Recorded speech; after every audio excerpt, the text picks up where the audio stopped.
I sense a disturbance in my video analytics. Yep, boob armor. Someone has said something really stupid again, haven't they?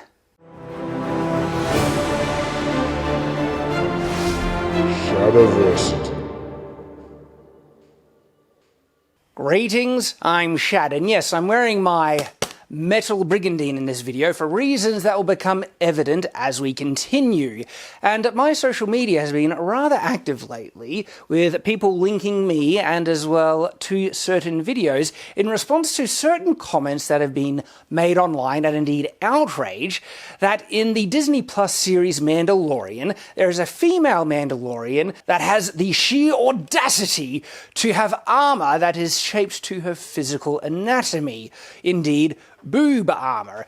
Now, it's actually kind of encouraging and very flattering that so many people have been linking my videos in response to this, because those videos not only have they done really well, it turns out a lot of people are convinced by the arguments and evidence that I put forward in them. And spoiler alert, yes, historical armor has been made to conform and present certain anatomical features as well as fashion styles at the detriment of a level of functionality, as well as boob armor, when looked at in context, actually isn't nearly as dangerous, detrimental, basically not at all, to women who wear it, if it's made correctly. But if you want the detailed breakdown, please watch those videos, okay? They go into this, so just say, oh, you're wrong, and leave. No, please, hear my arguments, okay? Watch those videos. I think they do a decent job.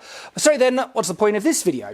Well, there are some additional arguments people have made after watching those videos, as well as a good opportunity to analyze this female Mandalorian's armor specifically, because in the context of Star Wars, there are a couple of different considerations to be made, because it isn't a perfect one-to-one comparison to medieval armor, so there's some interesting things there as well. There have been some people who, even after watching my two videos, insist that boob-style armor is detrimental to the wearer, not ones that simply have a bulge that pronounces or emphasizes a female's bust, because that one is pretty self-evident. There is a bulge on historical medieval armor, and if you just raise that bulge, it's essentially equivalent. And you say, but it might direct sword strikes into the throat more than if the bulge was lower. No, that's what a gorget was for, you know, neck protection, okay? So no, that isn't an issue. I've seen some people share a woman's personal experience in wearing a type of boob armor, and not taking into context that, of course, that if armor like this existed, it would need to have been made well for it to do the right job, okay? If you had armor that was shaped to present breasts and actually had a cavity on the inside, and that cavity went down really low so the point where it actually pressed on someone's chest, that would be a heck of an uncomfortable thing, okay? Even my Brigandine here, this is a very tight-fitting, form-fitting piece of armor, and it makes me look great, I think, because it makes me look slimmer than I am in real life, because it's very form-fitting. But even with it being so form-fitting on the sides, the chest area is still raised about 2 centimeters off the chest. This isn't touching, and that's important, okay? Because it also shows that if this armor was accommodated to have 2 spaces on the sides for breasts, right? The center part in between the cavity, the cleavage essentially, doesn't have to go down nearly as low as the sides. And I actually explained this in my previous video, so people seem to ignore it completely, but I'll re-emphasize that point, is that the center point can still sit about halfway off the chest and not press down, and if the sides are pressing on it, any impact that hits the chest is actually going to be absorbed, because that's what happens. If I hit here, the pressure I feel is around here. I don't feel anything here, because the actual breast part of this brigandine isn't touching the chest. And that would be the same if you had made armor to accommodate woman's bust, okay? If an impact happened on the center point, and that center point still wasn't touching the chest, even though it was indented to present the shape, but if it wasn't touching and an impact happened here, the entire chest part would compress and the sides would absorb the shock on the chest, and you wouldn't actually feel anything on the sternum. And so people who are making these arguments, and some claim to be pretty informed on the subject, are missing some very obvious answers, and I think it might be because, I don't know, confirmation bias. They're not actually looking for a way that it might work. They're always looking for a way that it must not work. And the funny thing about that is if your intention was to find gold and you went out and looked in every location where it wasn't, you of course aren't going to find gold, are you? And so if you want to claim that this doesn't work, instead of looking for all the ways it doesn't work, you need to look for all the ways it might work and see if they're valid, all right? So that's the first thing. The other thing about this whole argument of Brigandine, there is something that honestly really destroys the argument of that the breasts are detrimental to the armor's function because it funnels. I've made many arguments in my previous videos, and please, again, watch that video so I don't have to repeat myself, but people have tried to say, even with all the arguments I have presented, that it would undermine the structure of the armor, which is, I find, really interesting, because that is coming from an assumption that every type of effective armor has to have rigid structure and wouldn't compress.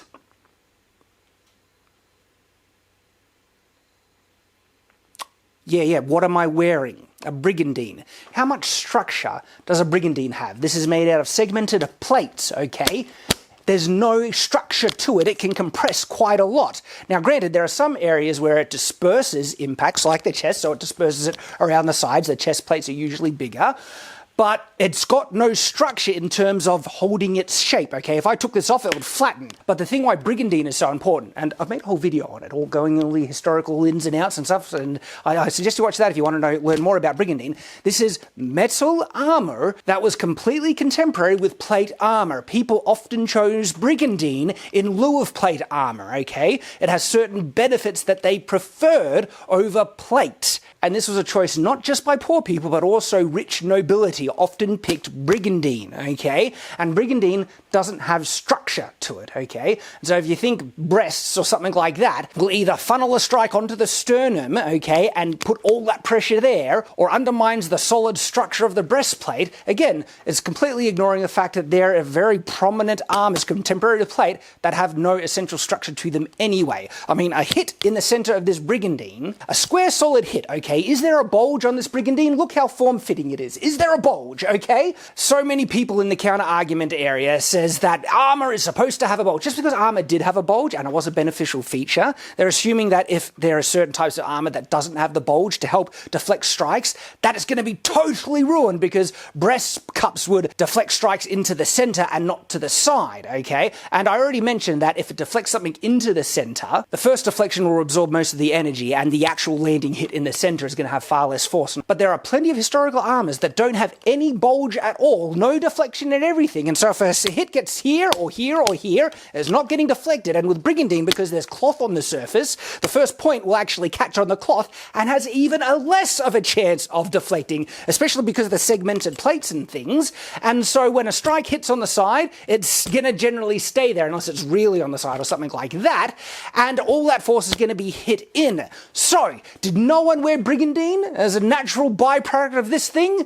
No. Heaps of people wore it because it was still phenomenally effective. So I really hope that any vestige of an argument saying that, you know, breast shapes on a metal cuirass would funnel strikes in and not be able to deflect them properly and therefore it would be horrible, it's just no.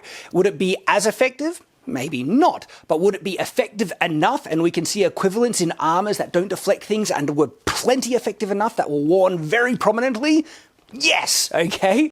You see, I told you this Brigandine would be important in this video, because now we come to the next kind of argument about breast armor. And I fully admitted this in my first video, so it's important that you need to understand what I'm about to say in context. A lot of medieval breastplates did have that bulge, but Brigandine is a perfect example of a type of armor that is far more form-fitting and not much of a bulge at all. I already mentioned that the center chest part sits maybe that far off my chest, but overall very form-fitting. Now, in regards to the types of armors that generally have that bulge, as I mentioned in my first video, they can usually accommodate female anatomy just as well, and they don't need to be made specifically for a female shape.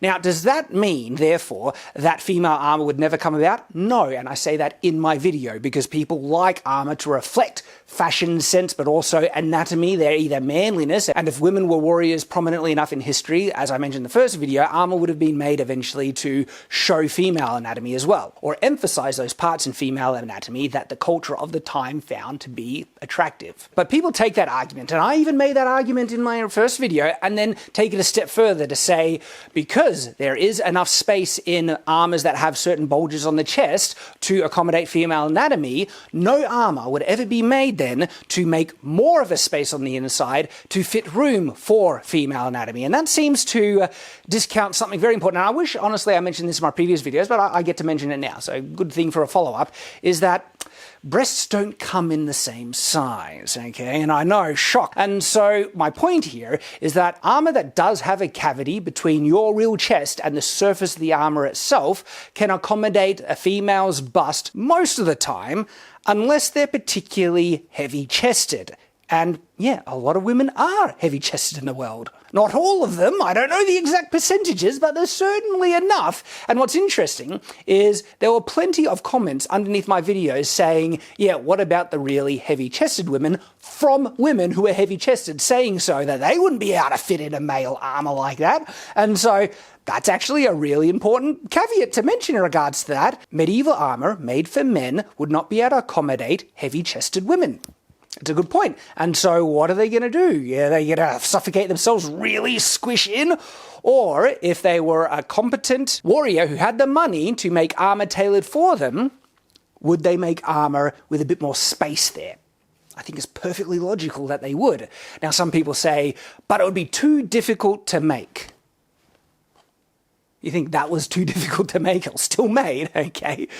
Like, there are parts, and elements of armor that are extremely difficult to make with very complex and sophisticated shapes. Did that stop them from making it? No. They were really good at it. And by the way, hammering out certain spaces in the chest region and stuff like that doesn't mean that'll be too thin if they just start out with that area being particularly thick. And master craftsmen can do this, absolutely, make that area on the chest thicker than other parts. So if, again, that worry about this part of the armor would be particularly weak to being caved in and stuff like that, not if they just made it twice as thick as other parts of the armor. And by the way, the front parts of medieval breastplates oftentimes were thicker than the side parts as well, because that was a weak point. If a lot of strikers are going to be hit there, and you don't want the armor to cave in, they just made it thicker. They did it historically, and so they'd be able to do it on armor that was accommodating a female bust. Now, we are going to get to the Mandalorian armor specifically, but I do think it's important to try and catch these additional arguments people have made in response to my previous two videos, because these are still arguments that people are making, and making it in response to the plausibility of female Mandalorian armor. And one of the arguments I've been hearing people make is that, okay, if you're going to make female breast armor because of the precedent of schlong armor in the past, that means whenever you make male armor, you should make schlong armor as well, and it would be a sexist, unreasonable imbalance that you're emphasizing female anatomy and not emphasizing male anatomy based on the precedent that male anatomy was emphasized in the past. And again, this is disingenuous because it's discounting the very significant thing why schlong armor existed, and it was because of the fashion sense of the time. The codpiece, okay? The codpiece was a proper, fashionable accessory, and it was considered manly and fashionable to have that. It wasn't immodest, it wasn't crude, it was a legitimate trend in the fashion, and we see fashion senses being accommodated across into armor. We see frills being made into metal armor to represent flowy kind of cloth, the fashion of the time. And so the thing that you need to understand in context then, if you're in a fantasy setting or a sci-fi setting or anything like that, and your armor is going to be reflecting a certain fashion sense or aesthetic style, it would be in direct reflection of the aesthetic style that existed in that world or in our modern day. And so my question then would be, are codpieces fashionable in our modern day? Do we see many people wearing them? No. No, I'm going to say no on that one, right? And so then would it make sense to have armor that is supposed to reflect a modern fashion sense, and fantasy armor and sci-fi armor is usually made to reflect a modern sensibility of fashion, not a past sensibility of fashion? Would it then make sense to have codpieces on their armor? No, of course it wouldn't. Although there are exceptions to this that don't seem to be acknowledged or noticed very much. The male form that is considered more attractive and fashionable in the modern day is usually broad shoulders, okay? The kind of bodybuilder type of look. And we see that style and aesthetic transferred into fantasy armor to reflect our modern fashion sense. And it turns out there are certain features on a female form in the modern day that we consider rather attractive, and those are the things that are generally transferred onto female fantasy or sci-fi armor. And it's not a bizarre thing. But when you look at historical armor, you can actually pick out the fashion style and sense of their day. It was considered really fashionable for men to have wasp-thin waists. Not the muscular kind of toned-in waist that have straight, sides on the waist. No, in a medieval sense, it was like a pointed-in waist, like that. And broad shoulders wasn't really a big thing. So it's not an unfair equivalent that modern fantasy or sci-fi armor doesn't have schlong armor when there's boob armor in fantasy and sci-fi armor. Because have a look at the male Mandalorian armor. Are they defining a male's muscular chest? Yeah, of course it is. In fact, it's completely equivalent in representing the male anatomy as female as the Mandalorian boob armor is. And by the way, the Mandalorian female boob armor is very subtle, okay? This is not extreme in any measure. And so that people could get outraged at something as functional and form-fitting as that is astounding. It's honestly just people trying to get attention, in my opinion. So now let's have a look at the female Mandalorian armor specifically. And as I kind of already mentioned before, looking at it, looks really functional and honestly subtle in its kind of pronunciation of female anatomy. It's not extreme at all. I don't know how people are getting so upset about it, but there's an important thing to consider about the Mandalorian armor generally, and it's that Mandalorian armor is not historical armor, okay? It's not made to deflect incoming blows. It doesn't have a bulge. It's actually very form-fitting. Now, of course, we do have a direct historical comparison of medieval armor being very form-fitting. I'm wearing it right now, okay? This is very form-fitting armor. Now, what's interesting about form-fitting armor? I mentioned that in regards to armor that has the cavity and a bulge, that it still wouldn't be able to accommodate particularly heavy-chested women, and there would need to be greater accommodation for female anatomy in that regard. But that idea is almost a necessity with form-fitting armor, like a Brigandine, okay? Now, if a woman is even medium, not even heavy-chested, okay, fitting into something as tight as this, it's going to be rather uncomfortable. And no, I'm not just saying that as an uneducated, I'm repeating the comments that women have left under my videos about this as well. Depending on their size, even if they're just medium size or bigger, having something that binds down their chest to such a degree to fit into form-fitting armor, say like a Brigandine, is very uncomfortable. So if a woman of at least moderate size, if not bigger, was trying to wear more form-fitting medieval armor like a Brigandine, I would hazard the guess it would be very beneficial to have a little bit more space in the upper section so it wouldn't be as uncomfortable and restrictive around there. And this point translates quite directly to the Mandalorian style of armor because it's very form-fitting, okay? I don't even know if there's even going to be a gap. Like, remember how I have a small little gap right here between my chest and the armor, just 2 centimeters? I'm not even sure the Mandalorian armor has that. And so there's either going to be a lot of binding and squishing and pressing down for a woman of an even moderate size to fit into the Mandalorian breastplate, let alone a woman who's actually heavy-chested, because then good luck, right? There's even a greater necessity for armor so closely form-fitting to accommodate female anatomy. Yes, boobs. And it's not sexist, it's not impractical, and that's the baffling thing. It's actually a fairly practical thing. And with the female Mandalorian armor specifically, we're not seeing 2 defined boob shapes in it. It's actually a more central, even bulge, which is even more practical. And look, it's not a perfect bulge over the chest. There is a slight, tiniest indent to kind of emphasize the 2 sides, right? But like I said, it's really subtle, it's not extreme, it defines the form very clearly, and honestly, I'm just going to hazard a guess here, way more comfortable than if, she was wearing the Mandalorian male armor. Now, could the Mandalorian armor be made a little bit better so there was actually some measure of space between the surface of the armor and their actual chests? Because even, like I said, Brigandine has that small gap between there. Yeah, it could, but we've seen that the armor is not just metal armor. There is a technological component to it, as we've seen from the Mandalorian in Season 1 when he actually tries to repair it. We do not know what that technological component is, and I wish they would tell us. And if anyone from the Star Wars thing is watching this, my huge recommendation as to what type of technology it should be inertial dampening, okay? It's already a implied fact, okay, that Star Wars ships have inertial dampening because the speeds that they can accelerate to and slow down to, the people on the inside of these ships would be pancakes if there wasn't some type of inertial dampening technology. Now, if you could apply that technology to armor, that would have awesome impacts and results, to the point where you could perhaps get hit by a giant rhino and not actually have your insides turn to jelly. Fall off a very large wheelie thing, I don't know what it's called, or perhaps even get your arm yanked from a TIE fighter when you're attached to it. Having an inertial dampening field in the armor like that would explain a lot and make it really, really cool, because it would actually mean that the Mandalorians would be able to survive some really severe impacts if it's actually able to absorb inertia in that manner. That would be cool. And because if it has that technology, well then having armor specifically designed to disperse force evenly over the body, so when if something hits the center, it disperses it to the sides of the armor instead of actually hitting into the sternum. There would be basically no necessity for that because the technology is doing it anyway, and then you would actually have the proper metal, the Beskar, to defend against the high energy actual things like from blaster bolts and stuff. And that would make a lot of sense and all cool fit and everything, and it would actually make it all fit nicely in the lore and stuff. And so there we go. Are there actually any other arguments I've missed that try and condemn, you know, female boob armor in one way or another?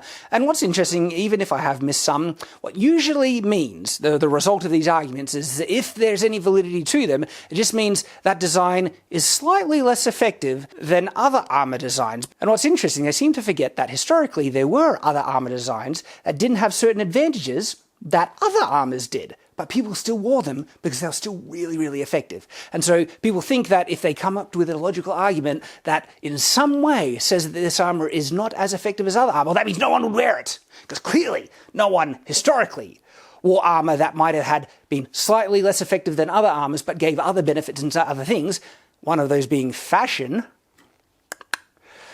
Yeah, that was never done historically. Surely not.